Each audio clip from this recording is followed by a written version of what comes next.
What's going on, everybody? Welcome back to Talk Sports with Jake. Hope we're doing well. So, we're going to talk some MLB playoffs. The first game is actually underway as I am filming this. Cleveland, Detroit are just getting started in the first thing when I am filming this. By the time this is live, this game is almost definitely going to be over, and we'll be on to the next wildcard game at that point. But first of all, there's a couple of managerial changes. The San Francisco Giants fired Bob Melvin after 2 seasons. Minnesota lets go of Rocco Baldelli after 7 seasons, and Texas fires Bruce Bochy after 3 seasons. So Melvin console was one coming. In 2 years there, was 2 games under 500, 161, 163. Melvin's been around for a long time. He's 63 years of age. He's been a big league manager for 22 years. He's been manager of the year a couple of times, a couple of different teams. He had a great tenure in Oakland, the A's, when they were still in Oakland. He was in Arizona for a little bit. But his last 2 stints have not been great. He went to San Diego in 2022, makes the playoffs, goes to the NLCS, but then let down in 2023 when they brought in Juan Soto. 82 wins, missed the playoffs. He gets let go. Juan Soto gets traded. And they'll let him leave to go to the Giants. Back-to-back years of being 500, basically. We're 2 games under 500 in 2024. Last year, we're exactly 500 this year. Just not good enough considering the talent on the field, the money they've spent. Of course, you brought in Buster Posey to replace Farhan Zaidi as the president of baseball operations. Buster Posey, future Hall of Fame catcher, San Francisco Giants legend as a player. And you put the pieces on the field. You make the big trade for Rafael Devers, and you go 500. You miss the playoffs. They're one of the worst teams in baseball for a solid, probably 2 months or so. They got hot down the stretch, but then cooled off at the very end of the season, ended up missing the playoffs. Making 2 games out of the playoffs. That's just not good enough. Simple as that. And he gets let go. I think he lost the clubhouse a little bit too. Change in leadership is definitely needed in San Francisco. You're in a tough division. The Dodgers, the Padres, even the Diamondbacks. So you gotta be able to really have a real leader to help you win baseball games. So Melvin's out. Rocco Baldelli, it's like Minnesota. He was there for 7 years. He was 527 and 505 in 7 years in Minnesota. Not surprised he got let go. Minnesota's going in their direction. I don't really think this is all on him now. Overall, I thought he was a solid manager. First year back in 2019, starts off with a bang, 101 wins. They win the American League Central, and he wins Manager of the Year. You do lose in the first round, though, or the division series to the New York Yankees. The pandemic year, won the division again in the 60-game season. Again, he got swept in the first round. A couple of tough years, won just 73 games in 2021, just 78 in 2022. Was a little better in 2023 with 87 wins. Made the playoffs. That might have actually been the division that year as well. You lose in the second round of the playoffs. Last year, 82 and 80. Missed the playoffs in a rough year this year. 92 losses this year. The worst season since he took over the Minnesota Twins. And not all on him, but team wasn't great. They had some injuries. They traded away pretty much everybody at the trade deadline. Completely tore it down. And he eventually gets let go right at the season's end. I wonder if he could be a candidate for one of these other jobs. So he was an assistant coach in Tampa before he got the Twins job. He played for a bit in the major leagues. He had a 7-year tenure in Minnesota. Overall, was not, I thought, an above-average manager, as his record shows.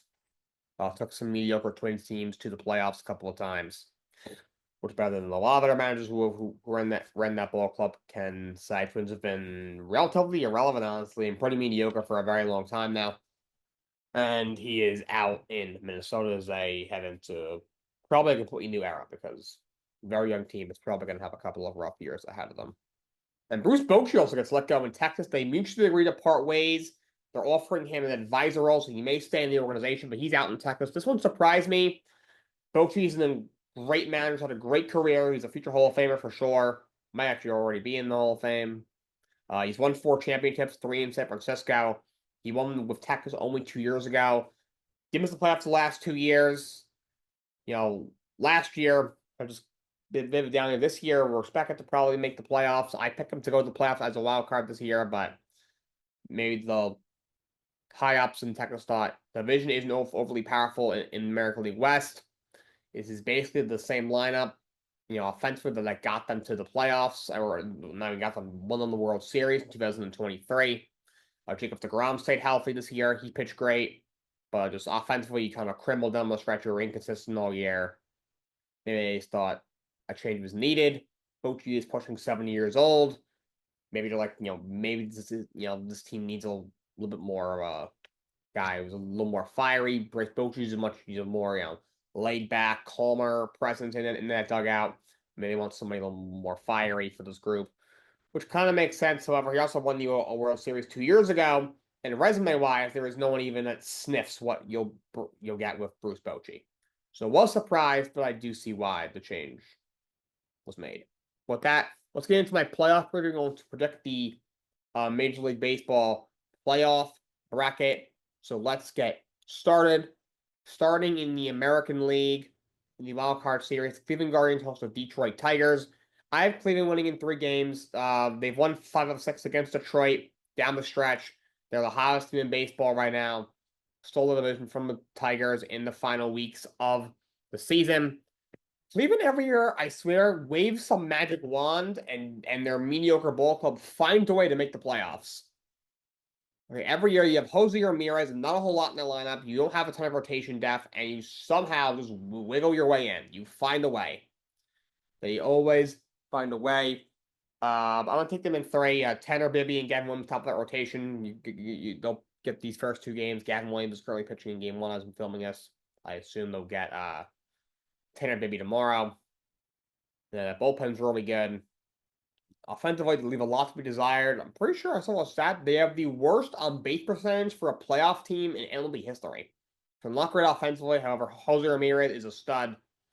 A couple of our decent pieces in that lineup, including Kyle Manzardo, youngster. He's a good player. And just top of that rotation is very good. After that, it gets a little bit murky, but bullpen's also very good. Detroit is not playing good baseball.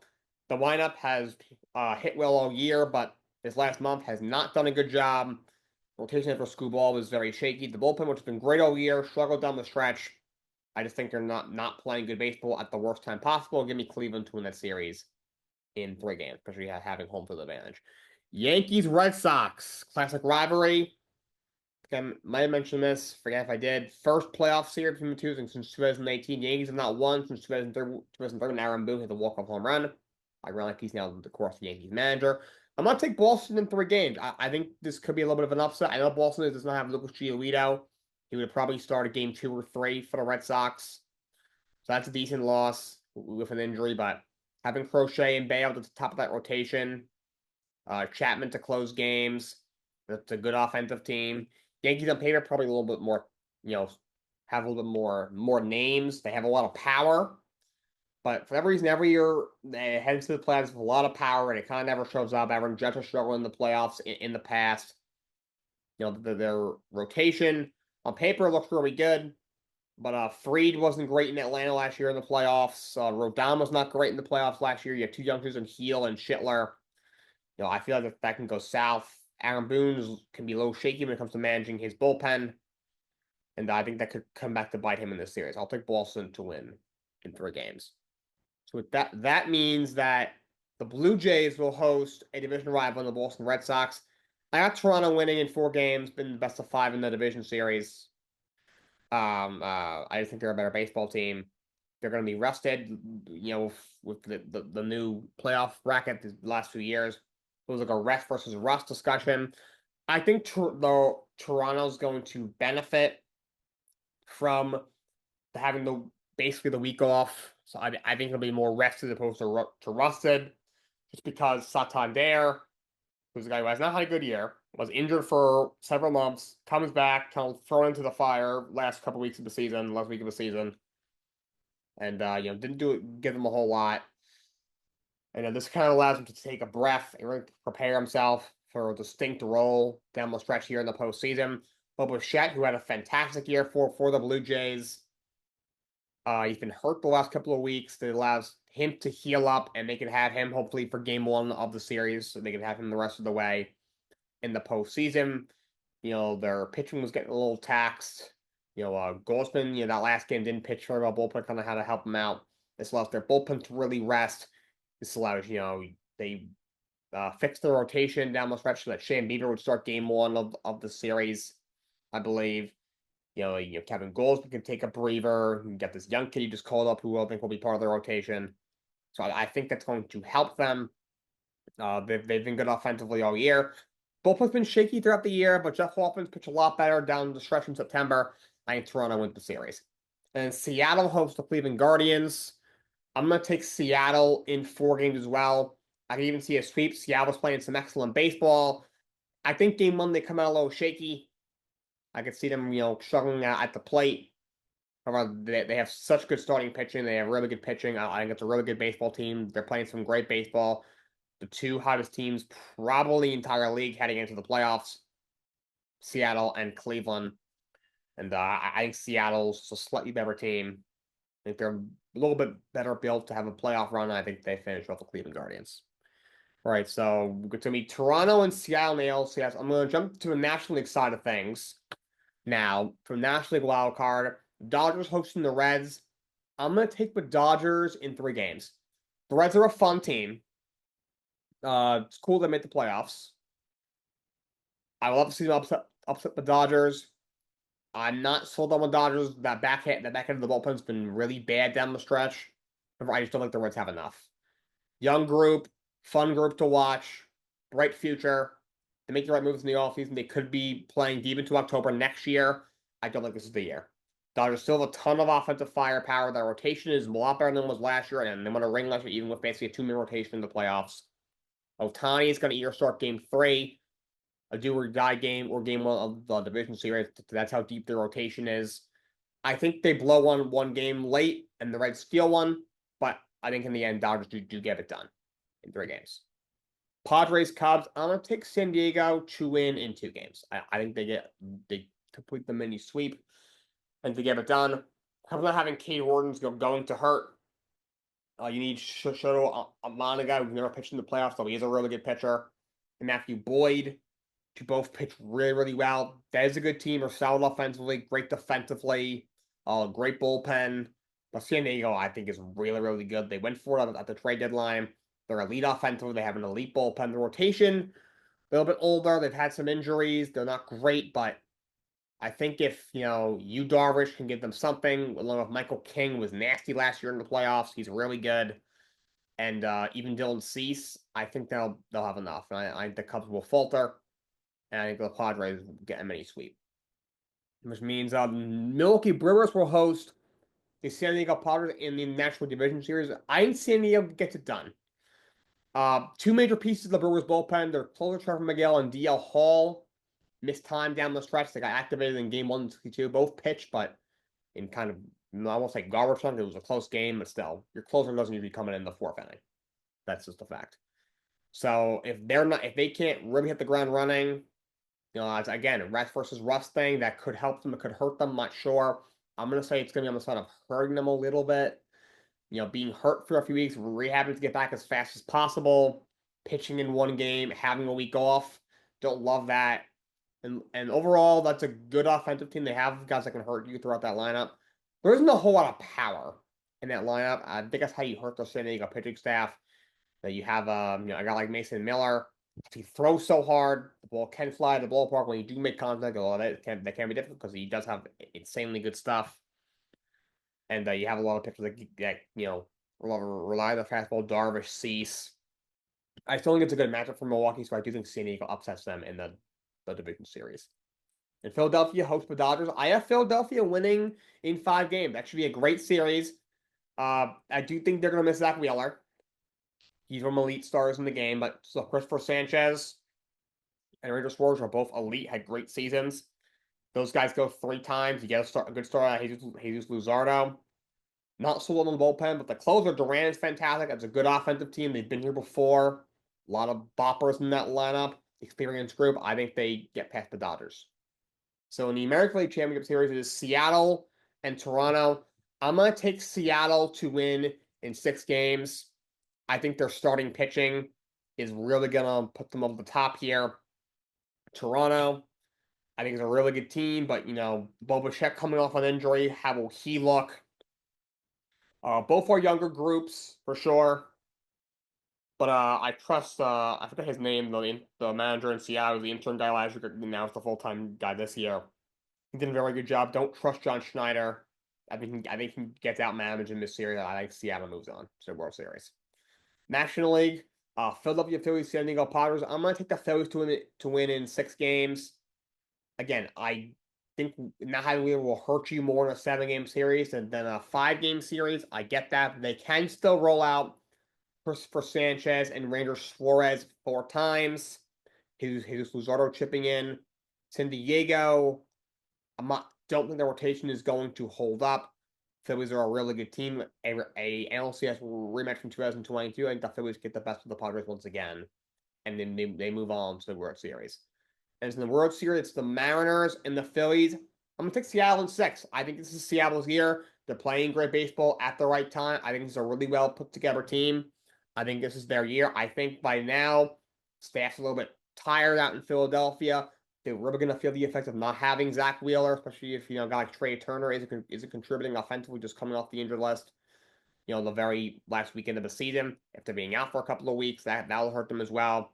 I think Seattle will overpower them with their pitching. I think they'll have enough bats, especially with the Phillies rotation possibly reeling, that bullpen getting kind of tired out. Joan Duran's a closer. He can't pitch 6, 8 outs every single time out there. I think Seattle Mariners will be your World Series champions. Before we get started and continue on with this next segment, I want to talk about the Super Bowl halftime show was announced. Bad Bunny? Really? I don't got a problem with Bad Bunny. Sure, he's a nice guy. His WWE run was fun to watch as a wrestling fan, but really, I get the halftime show is not necessarily for just football fans. It's for a lot of other people. That's how they make this a true global event. And he's got like almost 100 billion, what is it, followers or listeners or viewers, whatever you want to call it, on social media. He does this all over the world. First of all, the guy, he's from Puerto Rico.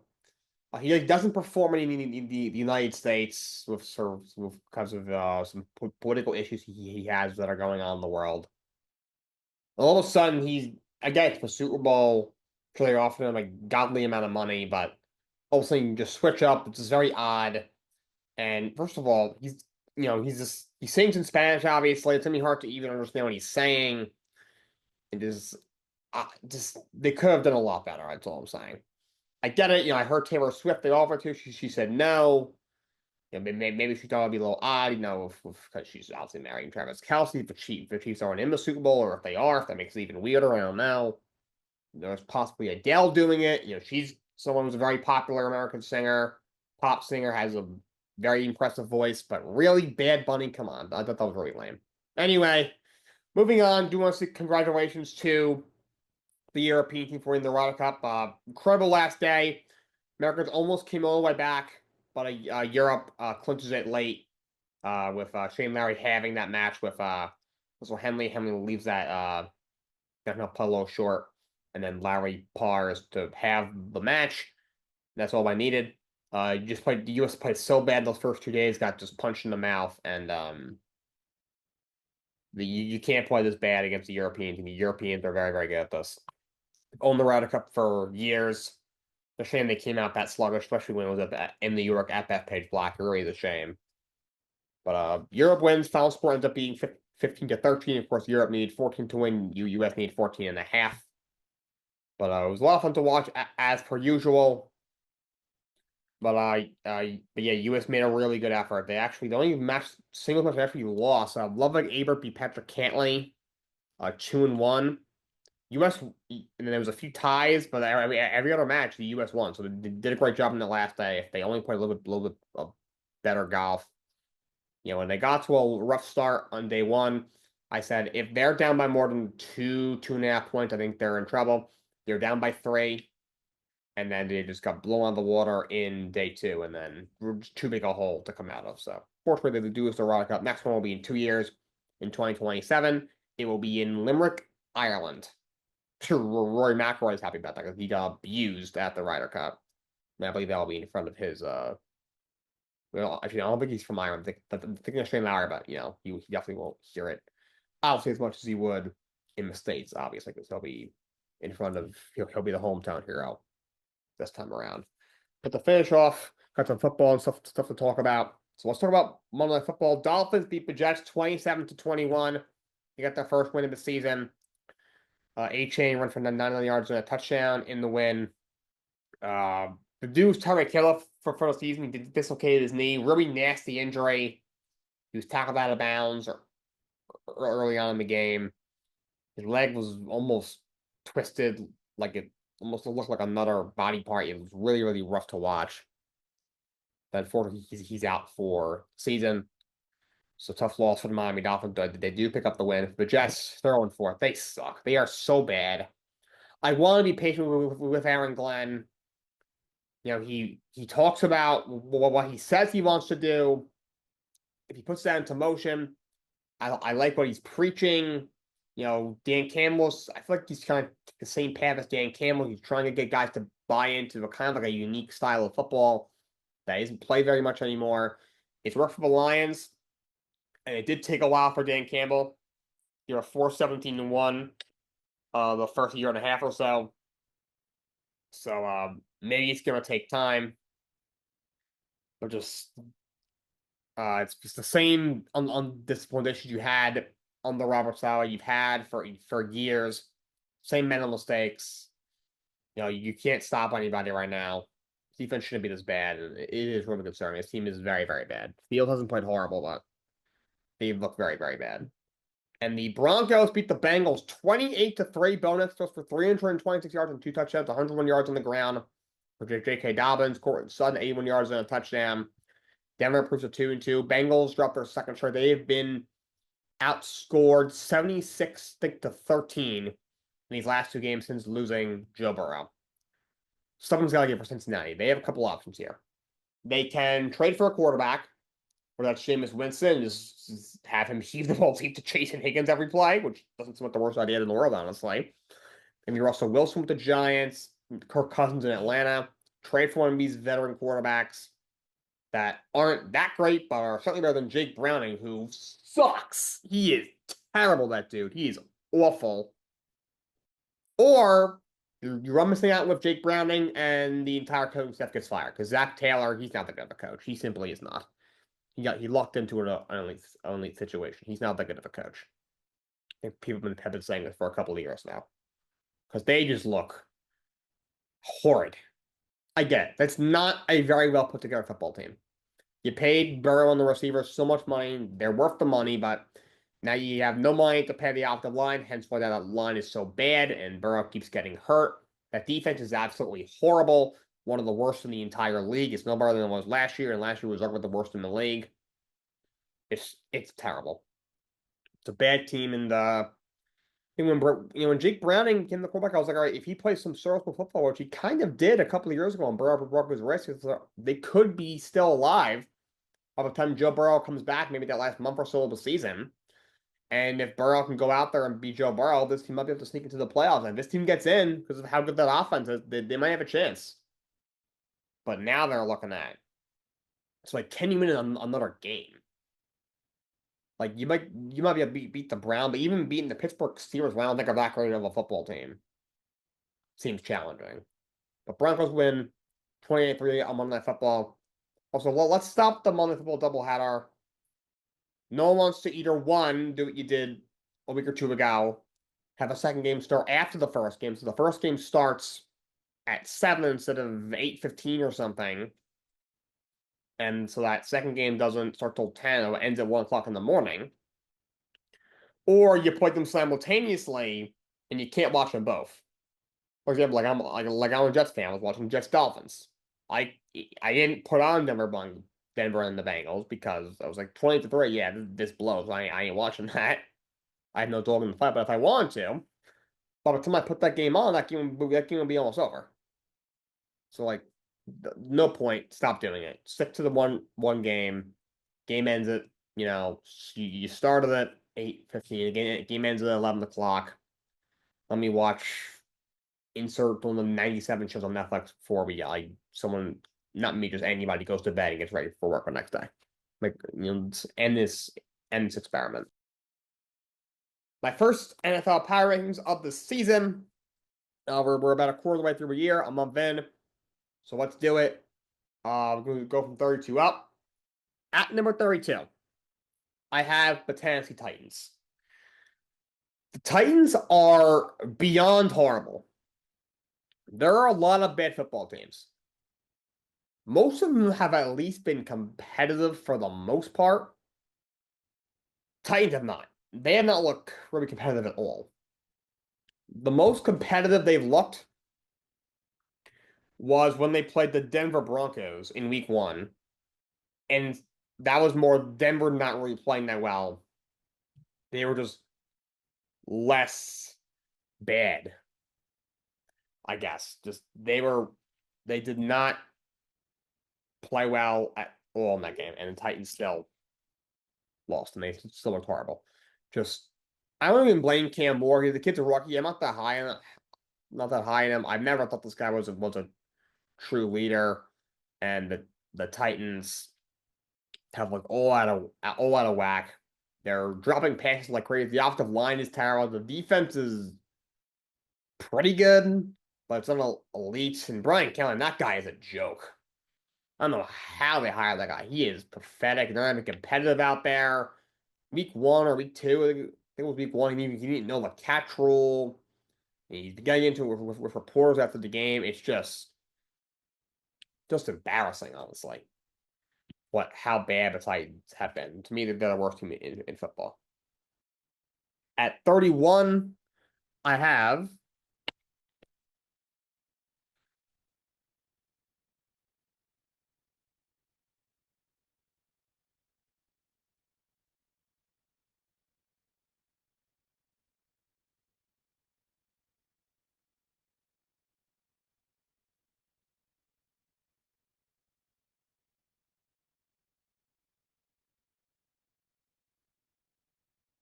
the New Orleans Saints.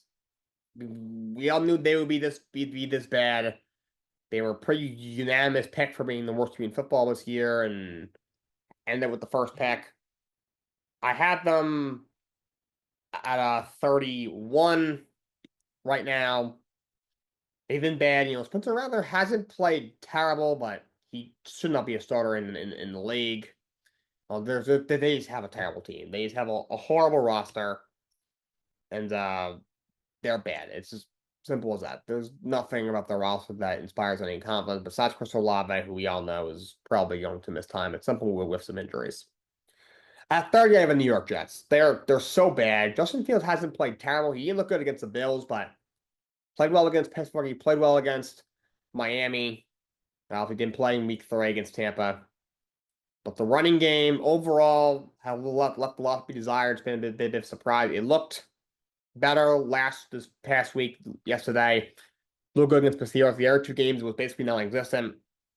The defense is terrible. They're terrible defensively. They're down Quincy Williams for at least another 3 games. And it's horrible. And, they're not disciplined. They're making mental mistakes. They were catching the 2-yard line on a punt yesterday. I've never seen it before. They are awful. They are utterly awful. 29, I have Miami Dolphins. They're also god-awful. Tua has not played well. I think that experiment needs to end. It should have ended a couple of years ago. Now Tyreek Hill's out for the year. So now Jalen is really your only weapon along with running back Devon Achane. They're terrible on defense. Mike McDaniel was a horrible head coach, and they are just a train wreck. At 28th, I have the Carolina Panthers. They look really bad. I don't know how they beat Atlanta 30-0. Atlanta's not great either, but that was a shock. Bryce Young overall has not played very well. I just don't think he's the guy over there. Defensively, they're still really bad. Now the offensive line is banged up. They lost 2 guys for the year, I think, earlier in the season. Just the running game hasn't looked what it was last year, and they've looked really, really bad. At 27, I have the Houston Texans. I've been shocked how bad this team has been. I didn't think they were great. I did think they were just the best of the bunch in that rough AFC South. But that offense is putrid. CJ Stroud has not played very well. The only game he even looked somewhat okay in was against the what's it called? This past week against Tennessee, who I have at 32 on this list. The offensive line might be the worst offensive line in the league. It is horrid how bad it is. And they trade Cam Robinson away now, who was one of their better-ish linemen, I guess. Why they traded Laramie Tunsil in the offseason. That they've done a terrible job building around Stroud. And it's a shame because I like Stroud a lot. He was great as a rookie. Mika Ryan, I do think it is a good coach. That's a very good defense. They just cannot score. Okay, they cannot score. They're sitting at 1-3, and they're in danger of just blowing the AFC South, which they should have cakewalk to.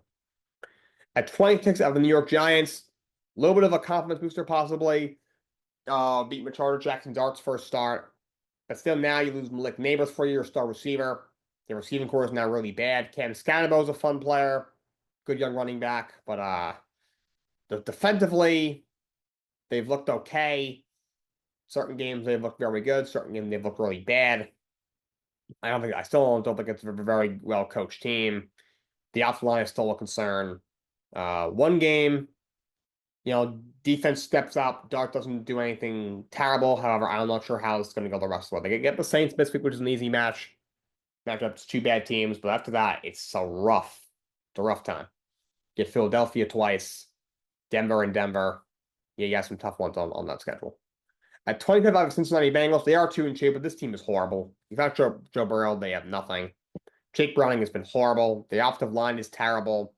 They cannot stop anything on defense. So I put them at 25. At 24, I have the Cleveland Browns. There are some things to like about Cleveland, but they're 1-3. I almost expect them to win many games. I think Quinshon Judkins will be really good. I think he's a really good young running back. I like Jerry Jeudy. I think they have overall a good defense. But man, first of all, Flacco, it's tough to hang it up, my guy. He had a nice career. Doing this a long time. Super Bowl MVP back in 2012. But man, like that interception was so bad. He played really bad against the Lions. I say at this point, start Dylan Gabriel. I think if you start Flacco the rest of the year, most of the year, you'll screw around and win 5 or 6 games. You'll end up with like the 9th or the 10th pick. If you start Gabriel and then maybe give Shador a look, you won't win more than 4 games. However, you'll probably have a top 5 pick, which is probably the better option. I don't think Gabriel is it. I definitely don't think Shador is it. Get yourself a legit quarterback or at least a legit piece next year. You do have a Jaguars first-round pick as well. You're going to have a lot of draft picks. If Jack was playing well right now, but if they fall off, maybe they get two top 10 picks. You never know. So if I'm Cleveland, start Dylan Gabriel next week and see where that takes you. At 23, I have the Las Vegas Raiders. They're not great. I didn't expect a whole lot. I'm going to project them to win 6 games at the beginning of the year. I like Pete Carroll, but the roster still isn't there yet. He's a culture share. It's going to take some time. Geno Smith has looked really bad. Like, he's not elite by any means. He never was, even in his little renaissance he had in Seattle after getting away from the Jets and bouncing around the league. But he leads the league in interceptions. He's looked really bad. Actually, Genty finally had a breakout game. His first, really good game since being the first-round pick. The offensive line has really struggled. They are not very good. They're not good defensively. They're beat up front. And this is looking like a long year for the Raiders. They go to the division you're in. Chiefs haven't looked like completely the Chiefs. They are still the Chiefs. Chargers overall look good. Denver is not a. I don't think they're a great team, but they're better than the Raiders, and the Raiders are just kind of buried in the last place. So they're at 23. At 22nd, I have the Dallas Cowboys. This is not a good team. Dak has looked, typical Dak, okay. Now CB Lamb is out. The running game has actually looked better than I thought with Javonte Williams. George Pickens has played well. Ferguson's looked good, and then now the offensive line is banged up. Your center, Cooper Beatty, is hurt. They may have the worst defense in football. They cannot stop anybody. It's terrible. That Micah Parsons is going to just it's going to beat the brakes off of them for a long time. Because, man, they cannot stop a nosebleed defensively. At 21st, I have the Chicago Bears. I feel about Caleb. I think the guy is absolutely horrible. You see how Ben Johnson's get into it with a reporter. Almost like he was trying to intimidate her. It was a really rough look for him. I don't think he's going to work out. I don't think he's gonna be able to do this. Look, a little bit of the last two games, obviously you beat up on the Cowboys, you sneak past the Bears on that block field goal, but still think they're a great team. And defensively, I don't know what's up with them. They were very good defensively last year. They've looked off this year. Now Javon Johnson's hurt. I think the Bears are in for another long year. The most alarming things are probably Caleb still doesn't look all that much better overall, and defense looks significantly worse. At 25, the Atlanta Falcons. That was weird. Well, one game they actually looked pretty good, and then the game against Carolina, they got blown out. Michael Penix looked awful. He threw a pick six. Looked better against a banged up Washington team. Are 2-2. I still don't think they're great. Defensively, they overall have not played well. Hasn't looked a whole lot better. The only game they really looked good was against the Vikings. They were able to get pressure on the quarterback a lot. Other than that, I don't think this team is all that great. And Raheem Morris is a terrible coach. At 19, I have the Denver Broncos. They're not good. They're not bad. Bo Nix, he's looked okay. The play well against the Bengals last night. It's also the Bengals defense, and who can't stop anybody. Courtland Sutton's played really well. That's a great defense. I just don't think they have enough firepower offensively. And Bo Nix is pretty good. He's obviously still young, only his second year in the league, but I don't think he's ever going to be elite. No, J.K. Dobbins is playing really well. Allow him to kind of ease RJ Harvey in. Hopefully he stays healthy. He's healthy so far. But just not having a legit another weapon next to Courtland Sutton. Evan Engram hasn't made the impact that they thought has definitely hurt them. At 18 out of the Arizona Cardinals. Arizona Cardinals are a definition between being held back by a mediocre quarterback and Kyler Murray. I've said it many times. So Marvin Harrison, I don't know what's going on with him. He looks rough. The talent's there. You've seen it in flashes. The second half of last game, the Bears he played, he did catch a touchdown, had a pretty good second half. Just their defense doesn't look all that much better. There's a team that should be taking that big step forward. Simply isn't. I don't think they're there yet. At 17, I have the New England Patriots.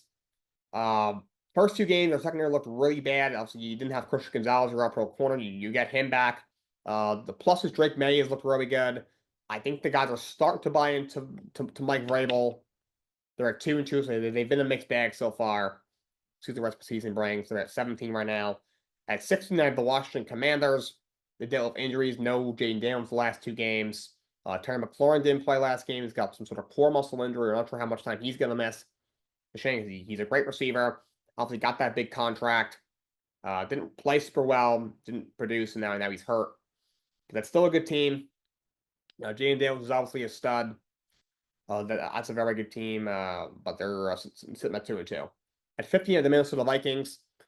Well, Carson Wentz has overall done a good job. He did what he needed to do against the Bengals, and he wasn't horrible against the Steelers. He had no protection. The Vikings offensive line is very, very bad. Obviously, very talented offense. That's a great defense.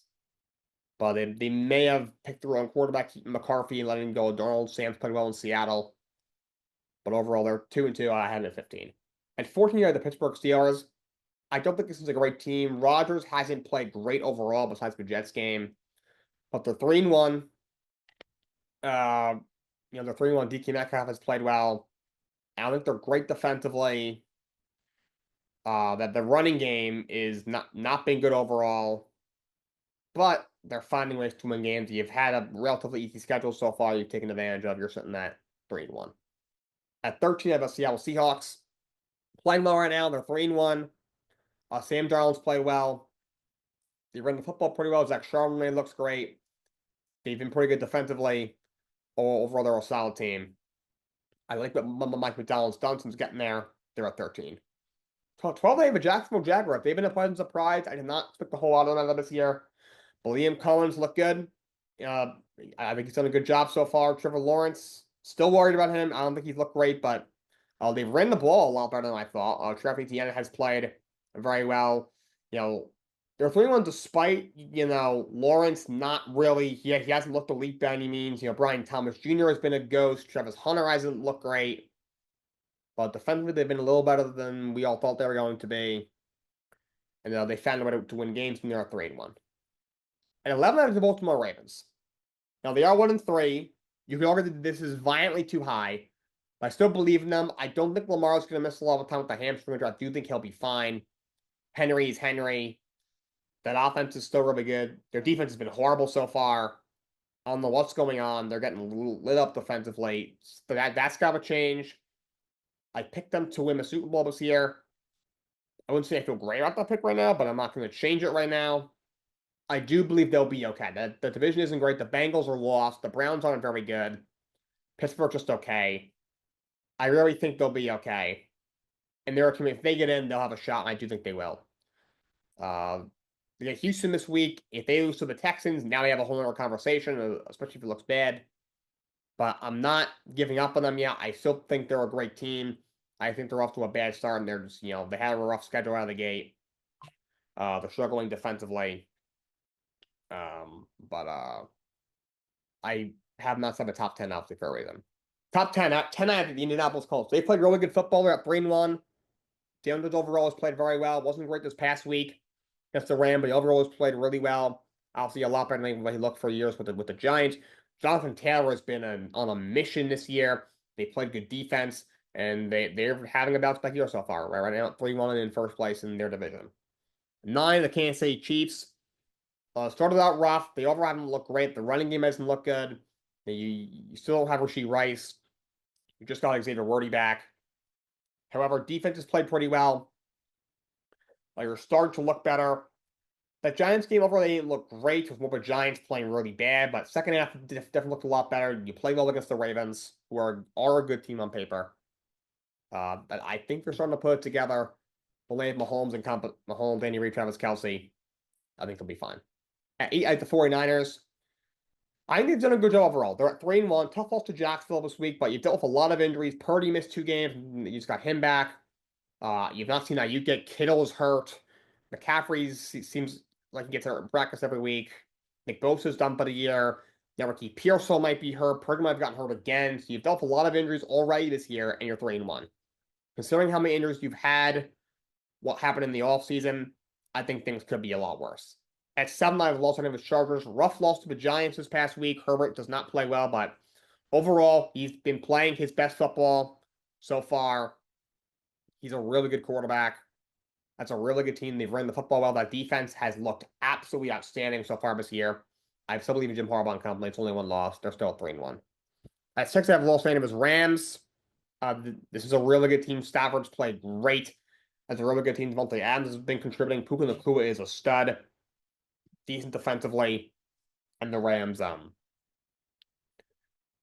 a good team. And I think they'll be a threat this year. Top 5. At 5, I have a team by Buccaneers. Might seem a little high, but I happen to be high on them. Baker Mayfield has played really well. Offensively, they're really good, and you haven't had Chris Godwin until last week. You didn't have Tristan Wirfs, your all-pro left tackle, until last week. Now, Mike Evans is hurt. You have injuries on the offensive line, but you've battled through them. You're at 3-1. You haven't looked great defensively. Despite all the injuries, they're at 3-1, and they're playing some really good football. And they should easily walk with the NFC South again this year, because the rest of the division is very bad. At 4, I have the Detroit Lions. They've played really well. You looked rough against the Packers in week 1, but since then, you dropped 50 against the Bears. Big win over the Ravens, and you blew the Browns out of the water. I know Goff, didn't look great at times against Cleveland. You had some penalties, but playing really well. Dan Campbell was not missed Ben Johnson at all. They've looked pretty solid defensively. This is still an excellent team. At 3, I have the Green Bay Packers. These last 2 games, after the first 2 games, some, question marks kind of popping in. Blowing that game against Cleveland. Your defense gives up 40 against Dallas, even without CeeDee Lamb, but this is still an elite team. On paper, they should be, a potential representative of the NFC in the Super Bowl. Jordan Love has overall played well besides the back end of that Cleveland game.